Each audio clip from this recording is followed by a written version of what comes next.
12 gates, 12 gates, 12 messengers, 12 messengers, 12 tribes of Israel.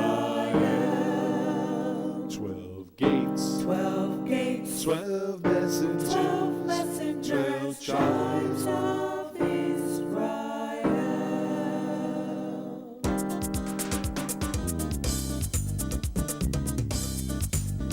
12 gates, 12 gates, 12 messengers, 12 messengers, 12 tribes of Israel.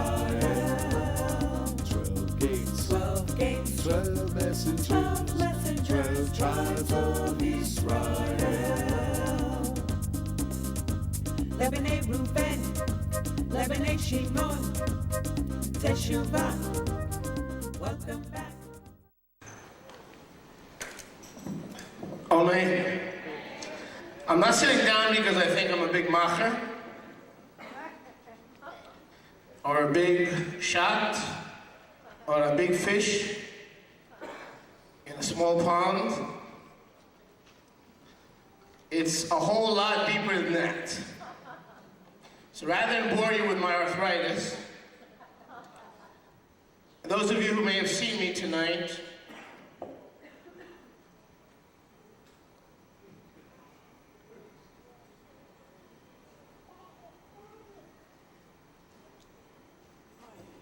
not necessarily going out of my way to be overly friendly. It's simply because I'm a serious guy when it comes to the word of Yahweh. And I have my game face on game day. Because like Malachi and Micah and Yeshayahu and Yechezkel and Kol HaNevi'im, it is the Maaseh of Yahweh. It is the burden of Yahweh. If you can come up here on this platform and not get butterflies and not feel the burden of delivering Yahweh's word, Yahweh's way to Yahweh's people, you may not be called of Yahweh. The day I don't have butterflies is the day you'll see me on an Iowa farm, not too far from Rav Ed. Retired. But it is a great honor to bring forth the word of Yahweh. And if you see some of your family and folks wandering the halls, get them in. If you see them on the escalators goofing around, I would assume you have come to the One Israel Knowing Yahweh conference, among other things, to hear the word of Yahweh. Yeah. Correct me if I'm wrong, but my children can learn how to ride escalators in any shopping mall in the nation. All right. Not that we should be doing that, but I think you get the point. So it is a great honor, and listening to the music this evening with We Are Yisrael, I'm so proud of Brian Samper and Raina Davis and Linda, Bat Moshe, Yafa. They come to me with new Hebrew names every week. I'm going Meshuggah. One week Pauline becomes Chaya, the next week Isaac becomes Ervishlovsky. So my congregation every week, I need a scorecard to see who is and who's not in the camp. But I'm very proud of you guys. When I got Brian, to be very blunt with you, 4 years ago, he was a screaming musician. And he's learned to be a wonderfully used instrument of Yahweh. And I want you to know I'm very proud of you. If you're not here, somebody tell him that. The way he's learned to minister in a team and raise up a team of worshipers. I'm very proud of all of you. Baruch, there you are. I know that voice. Baruch Hashem Yahweh. Let's not waste any more time. Let's get right into the word. This evening's message, preaching, well, I don't know, I'll have a little Rahmanis on you. Maybe we'll go 3.5 hours. But if I want to be like Rob Ed, it could be somewhere in that area. Eternal sonship in a vanishing age. This is going to be very short and sweet and simple. If there are any skeptics here today, doubting the veracity of the Brit Chadashah, or doubting the fact that Yeshua is the Son of Yahweh, a separate person, yet part of the Echad. Now, relax, all you Trinitarians, relax. I'm not that. We know Yahshua was in the bosom of the Father, and he came forth from the Father, and today we have one being at the right hand of the other, yet they're really Echad. Let's not even go there. But I want to talk about you and me as eternal sons, Yisrael, in a vanishing age. Turn with me to Shemot. How many are ready to enjoy this evening? Let's try that again. How many are ready to enjoy this evening? Let's get some more folks in here. Get them in here. Priest of the home, it's up to you to get your family in here. This is serious business. Let's listen to the word of Yahweh. That's why we're here. Shemot 4. Shemot 4, not too much, just you want to raise it a little bit so you can see. That's fine. I think it's nice this way. You could listen if you prefer. Shemot 4, 22. Let's read. And you shall say to Pharaoh, thus saith Yahweh, Yisrael is my son, my firstborn, my Bachor, my Ben Bachor, son of the firstborn son, son of the firstborn, Ben Bachor, Bachor Ben, Ben Bachor. You shall say to Pharaoh, so I say to you, let my son serve me, but if you refuse to let him go, see I am killing your firstborn. So Yahweh makes it very simple what he requires of Pharaoh. Amen, somebody. Amen. And so we see here, Yahweh says very bluntly, the reason I want Israel out of Goshen, out of the land of Mitzrayim, is because Israel is my son, Israel is my Bachor Ben, and in this age, we are in a battle, in case you hadn't noticed. And the battle is between death and life, between being Israel and being the nations, between being Israel and being the pagans, between being Israel and being overcome, between being the overcomers and being overcome, between light and darkness, for the same fountain cannot bring forth water, both bitter and sweet. And in Shemot 122, here is the battle, and Yahweh is the captain of Israel's hosts. We see here in Shemot 122, Pharaoh commanded all his people, commanded, turn to your neighbor and say commanded. Commanded. Try that again, commanded. Commanded. Pharaoh commanded all the people of Mitzrayim, saying, throw every son of Israel into the river, keep alive the women. Pharaoh commands death, Yahweh commands life. Religion commands death, Israel commands life. Elohim's command death, Yahweh commands life. Choose ye this day whom you will serve. The Elohim on the other side, the west side of Yarden, or Yahweh, the living Elohim, who is bringing you into the land, Erev Zavat Chalav U'Devash. So we see that Yahweh says, my son's coming out, and Pharaoh says, your son is dying. It's a battle of life and death. And that's what you're in, Israel. You're in a battle of life and death between right and wrong, between heaven and lack of heaven. And we will see tonight that it is the spirit of this age speaking in Shemot 122. The word of Yahweh is written to the people of this age. See, Christianity gets it all messed up. See, Yahweh keeps it simple because he knows we're children of Elohim. And Yahweh knows you really can't handle too many things in too many different dimensions of his depth. And so Yahweh says very simple.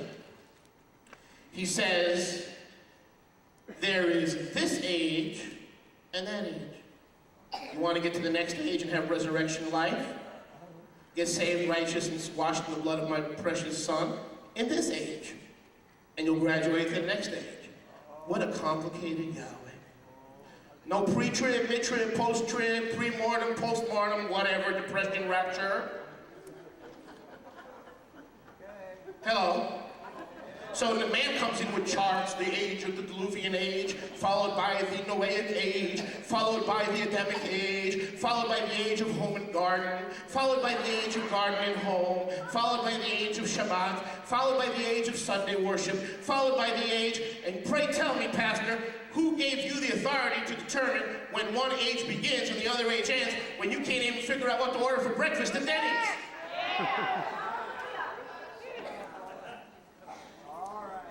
Now, Yahweh knows you don't have that ability, so he goes, you like me?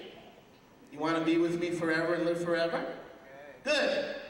Get saved righteous according to the blood of Yeshua and my Torah, and you'll graduate into the next age.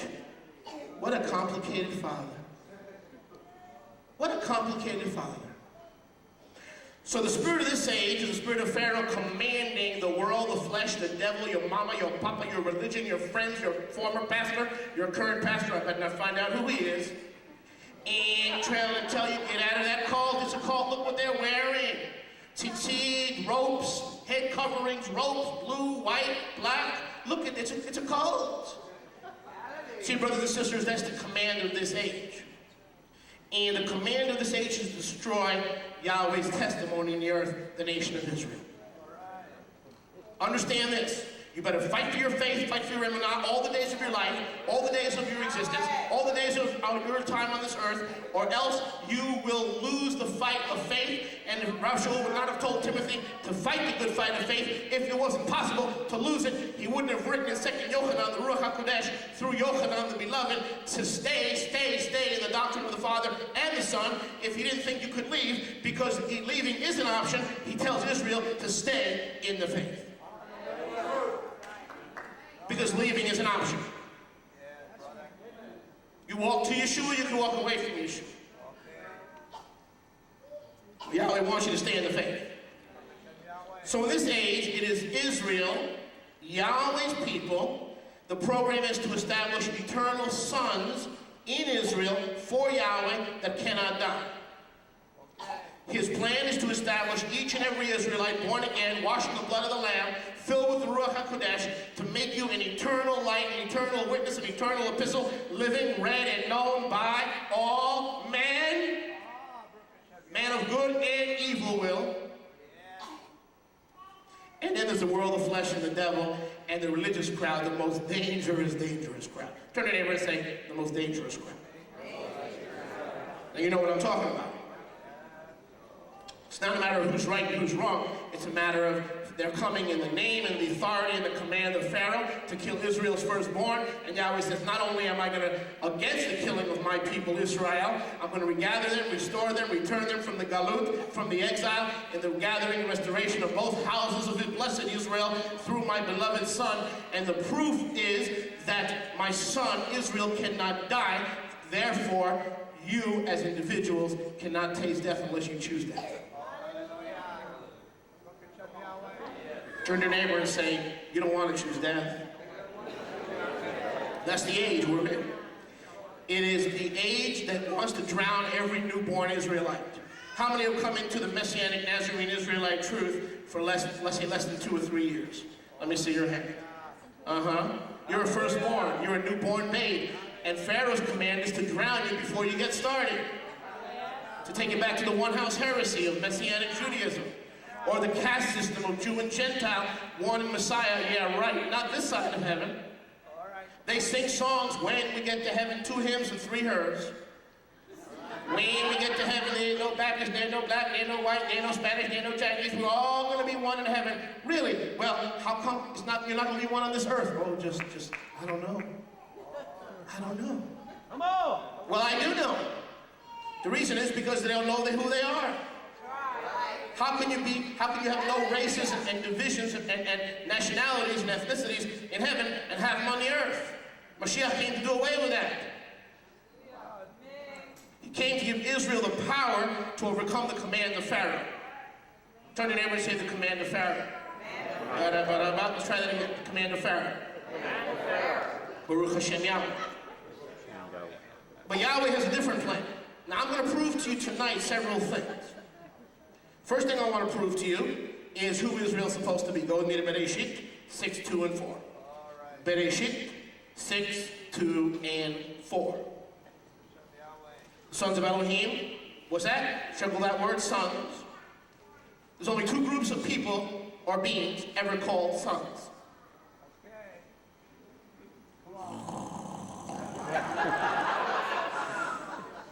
Not on my sermon, honey.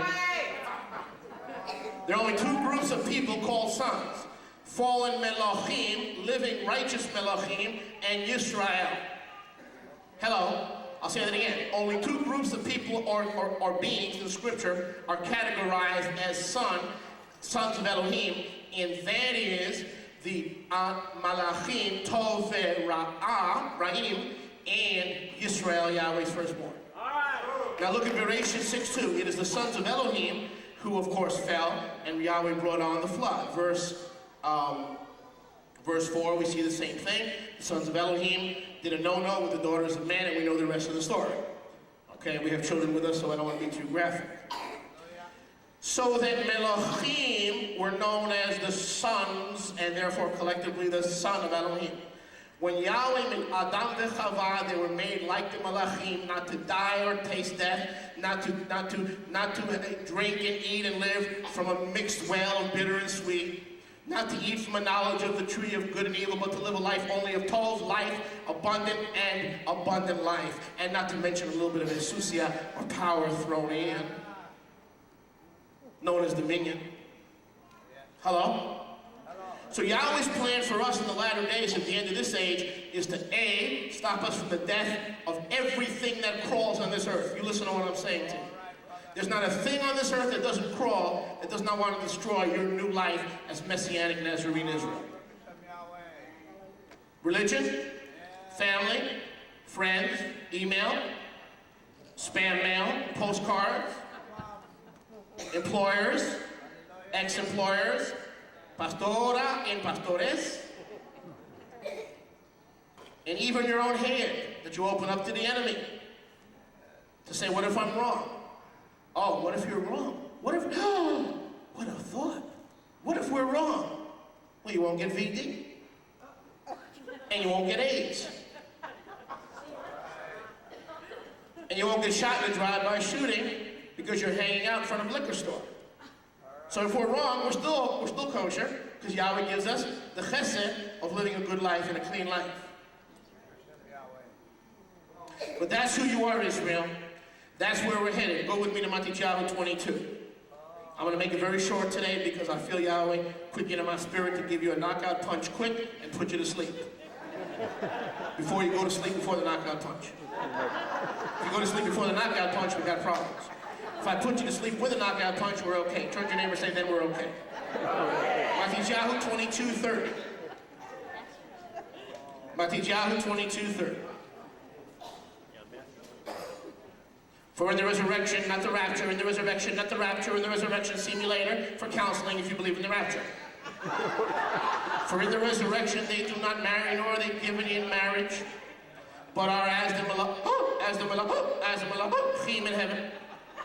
So where is Israel headed if we stay pure and faithful to the end of the age? We are headed to be like the clean tahor melachim bashamayim. What a wonderful Father we have. He is going to make us like his other son, the group collectively known as the melachim tahorim, or clean angels. And we are going to rise, and with this mortal will put on immortality. This corruption will put on incorruption. Then shall be brought to pass the saying, O death, where is thy sting? O grave, where is thy victory? For the strength of sin is the curse of the Torah, not the Torah, but the curses of the Torah to those who don't do the Torah. But praise be to Yahweh, who has given us victory and life through the Messiah Yeshua to inherit only the blessings and vacuum out the curses of the Torah, somebody. What Yahweh has done in Messiah Yeshua is leave the blessings from Kol Yisrael and vacuumed out the curses. He has vacuumed out the Torah. The church has lied to you. You don't have to do the Torah. You get to do the Torah. And now you get to do the brachot of the Torah and inherit the brachot of the Torah. And Yahweh says he will make you like Adam and Chava, who were made to be like the Malachim, never to die, never to taste death, never to inherit corruption. That's where we're headed. Hold fast. Hold on tight. We're going for a ride, Yahweh says.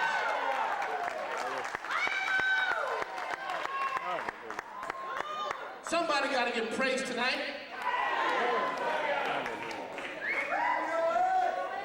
Yahweh said in the resurrection, they are like the Melachim. They are like the Melachim. Two groups of people in Scripture known as as the Son of Yahweh. The Melachim and Yisrael collectively and individually. Our destiny is to be eternal sons of Elohim, like the Melachim Kedoshim. Turn with me to Devarim 131. You can listen, that's fine. Faith comes by hearing, Romans 10:17, and hearing by the word of Yahweh. That's okay. I like this. It's informal. Listen to the word. It'll come. Faith will come. Turn to your neighbor and say, faith comes. Faith comes. Try that again. Faith comes. Faith comes. Devarim 131. I'll read it for you.